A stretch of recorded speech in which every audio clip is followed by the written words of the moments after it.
Guys, आज के हमारे लेक्चर में आज हम स्टार्ट कर रहे हैं जनरल नॉलेज का फर्स्ट लेक्चर। ठीक है। तो इंशाल्लाह अब डेली बेसिस पे आपको जनरल नॉलेज के लेक्चर्स भी मिलते रहेंगे और मैंने क्या करना है कि जो मेन क्वेश्चन होते हैं जनरल नॉलेज के या ऐसे टॉपिक्स जो मोस्टली रिपीट होते हैं टेस्ट वगैरह में, तो उनको ही फोकस करना है।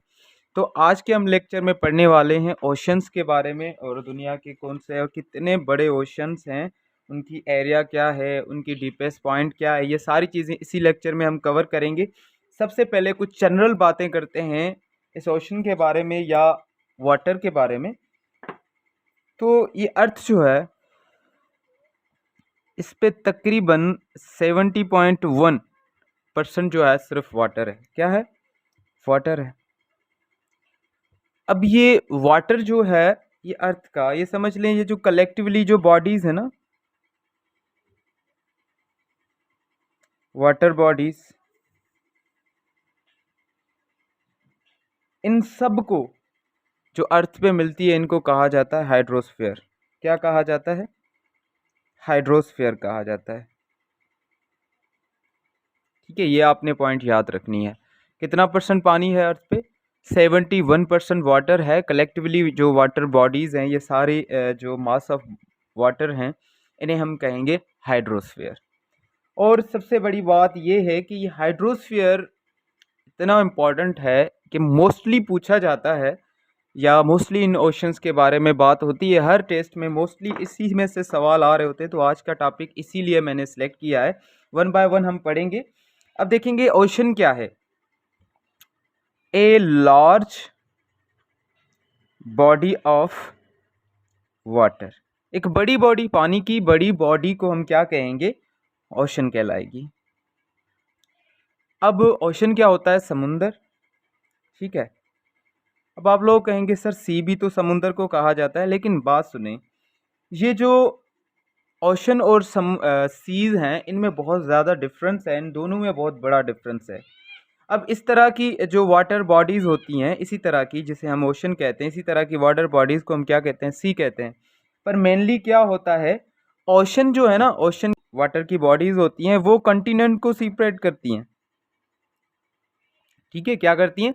सेपरेट करती हैं कॉन्टिनेंट को, पूरी अर्थ को सेपरेट करती हैं और 7 कॉन्टिनेंट में सेपरेट करती हैं। और सी जो होती हैं स्मॉलर बॉडीज़ ऑफ वाटर होती हैं, मतलब ओशन के बनस्बत स्मॉलर बॉडीज़ ऑफ वाटर होती हैं।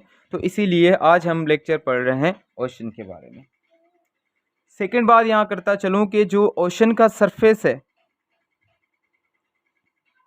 ठीक है, ये कभी भी यूनिफॉर्म नहीं होता। मतलब क्योंकि आपको पता है पानी पे लहरें बनती रहती हैं, उन लहरों को क्या कहा जाता है? वेव कहा जाता है। ठीक है। तो इसी वेव्स की वजह से क्या होता है, इसका जो ओशन का सरफेस है वो पैरेलल नहीं होता और यूनिफॉर्म नहीं होता। ठीक है, यहाँ तक बात समझ में आ गई। तो अब देखेंगे, यहाँ पे एक मैं वर्ड लिखने वाला हूँ, बहुत मैजिकली देखें। यहाँ पे PAISA, पैसा। अब पैसा क्या, ये ट्रिक है, ये आपने याद रखनी है। इसी से ही हम बनाते हैं ओशन सारे। ठीक है, ये ट्रिक है, आपने याद रखनी है। बस पैसा आपने याद रखना है, बाकी हम ओशंस के बारे में पढ़ेंगे। सबसे पहले देखें पैसा। पैसा, P for Pacific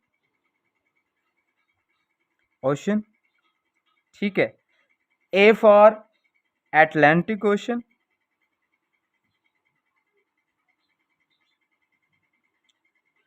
I for Indian ocean.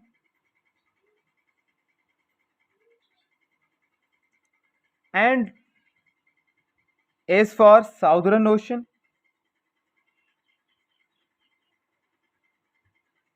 Southern ocean को दूसरा जिसे हम एंटार्क्टिक ओशन भी कहते हैं।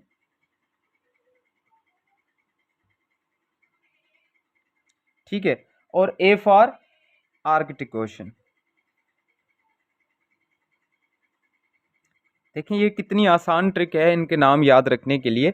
आपने बस पैसा याद रखना है और ओशन के नाम आपको याद हो जाएंगे। तो कितने बड़े ओशंस हैं? 5 ओशंस हैं। ठीक है, ये आपने याद रखनी है। कितने? 5 ओशंस हैं बड़े, जिसे हम याद भी रख सकते हैं ट्रिक के साथ। अब वन बाय वन हम इसके फीचर्स पढ़ेंगे, इसके बारे में बहुत सारी मालूमात पढ़ेंगे कि पैसिफिक ओशन कहाँ है, किधर है, और कितना बड़ा है, उसकी एरिया कितनी है, उसकी डीपेस्ट पॉइंट कौन सी होती है, इन सारी चीज़ों को हम डिस्कस करेंगे। लें जी गाइस, फर्स्ट नंबर हम अभी कवर करने वाले हैं पैसिफिक ओशन। और पैसिफिक ओशन में अगर हम कहें तो ये दुनिया का लार्जेस्ट है, लार्जेस्ट ओशन है, ठीक है। ऐसे समझ लें, दुनिया का बड़े में बड़ा ओशन कौन सा होता है, पैसिफिक ओशन होता है, लार्जेस्ट ओशन है। अच्छा, इसकी एरिया कितनी होती है, अगर हम इसकी एरिया की बात करें तो वो होती है 3,55,50,999 स्क्वायर किलोमीटर इसकी एरिया होती है, ठीक है। ये आपने याद रखना है। और उसके बाद अगर हम इसकी एवरेज डेप्थ देखें,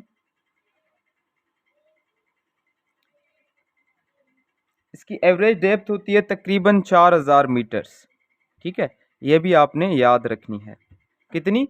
4,000 मीटर्स इसकी एवरेज डेप्थ होती है, ये आपने ज़रूर याद रखना है, क्योंकि इसी तरह के क्वेश्चन किए जाते हैं। पैसिफिक ओशन की जो एरिया कितनी है, इसकी एवरेज डेप्थ क्या है, और उसके बाद अहम पॉइंट क्या है, ये है कि ये जो है ना 28% इसका पानी अर्थ को कवर करता है। कितना? 28% पानी जो है इसका अर्थ को कवर करता है। बाकी मतलब 71 में से 28 निकाल लें, बाकी जो बचता है, ठीक है, बाकी ओशन का काम है। तो उसके बाद एक और मेन पॉइंट होती है इनके बारे में, ओशन से बारे में, वो होती है डीपेस्ट पॉइंट, ठीक है। अब डीपेस्ट पॉइंट कौन सी है इसकी, इसे बोलते हैं मरियाना ट्रेंच। मरियाना ट्रेंच जो है एक डीपेस्ट पॉइंट है पैसिफिक ओशन की, जो कि तकरीबन अगर इसकी हम डेप्थ देखें तो कितनी होती है, तकरीबन 11.3 km, मतलब किलोमीटर इसकी डेप्थ होती है। ये आपने ज़रूर याद रखना है, क्योंकि ये डेप्थ भी मोस्टली पूछी जाती है कि मारियाना ट्रेंच किस ओशन की मतलब डीपेस्ट पॉइंट है। उसके बाद नेक्स्ट हमारा ओशन देखते हैं। अच्छा, तो सेकंड हमारा है अटलांटिक ओशन। अटलांटिक ओशन अगर हम कहें तो सेकंड लार्जेस्ट ओशन है।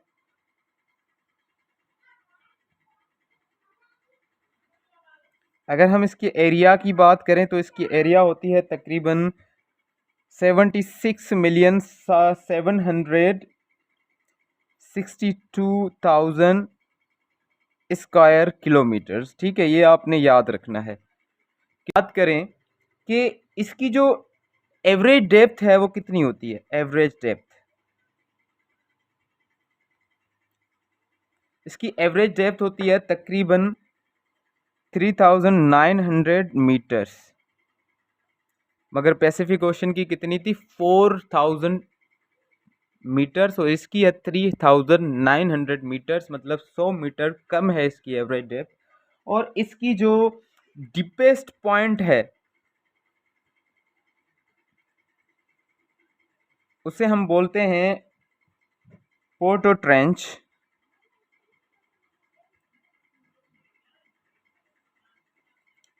ठीक है, जिसकी मतलब डेप्थ जो है वह है तकरीबन -8,605 मीटर्स। ये आपने याद रखनी है।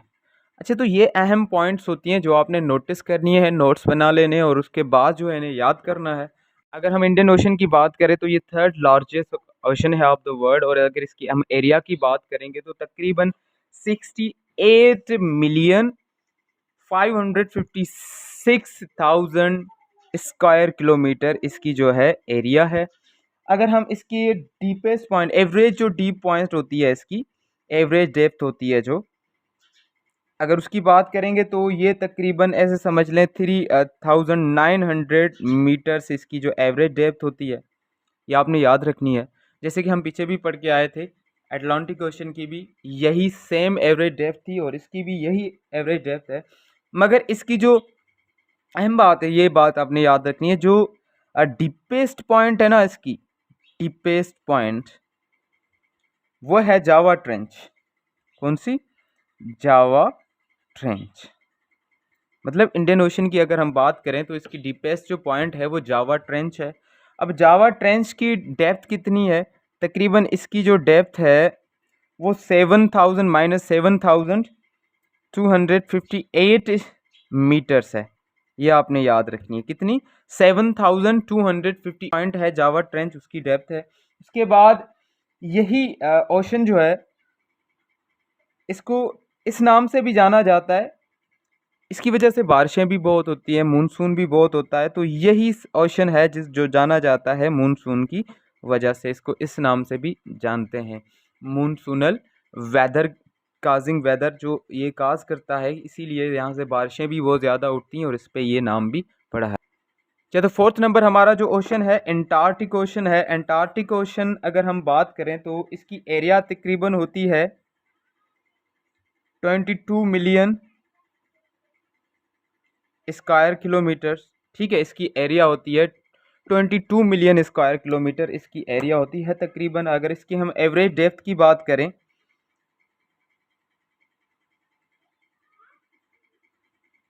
अगर हम इसकी एवरेज डेप्थ की बात करें तो तकरीबन हमें 4000 मीटर ही मिल जाती है। ठीक है, ये आपने याद रखनी है, 4000 मीटर ही मिल जाती है। और अगर हम इसकी और फीचर्स की बात करें तो यहाँ पे एक्सट्रीम कोल्ड होती है। ठीक है, एक्सट्रीम कोल्ड होती है। और उसके बाद आइसबर्ग, बड़े बड़े ह्यूज आइसबर्ग के नाम पे आइसबर्ग्स भी ज़्यादा पड़ते हैं, क्योंकि ये जो एरिया है तकरीबन अगर हम बात करें तो अंटार्कटिक जो ओशन है वो तकरीबन साउदर्न एरिया में पड़ता है, और जहाँ पे बहुत ज़्यादा बर्फ़ पड़ती है, तो ये पानी जो है ज़्यादा फ्रोज़न रहता है, हर वक्त फ्रोज़न रहता है, ये आपने याद रखना है। और यहाँ पे बर्फ़ के बड़े आइसबर्ग भी पड़ते हैं, यहाँ पे कोल्ड ज़्यादा होती है। ये अंटार्कटिक ओशन था। ठीक है, उसके बाद नेक्स्ट और आखिरी हमारा ओशन है,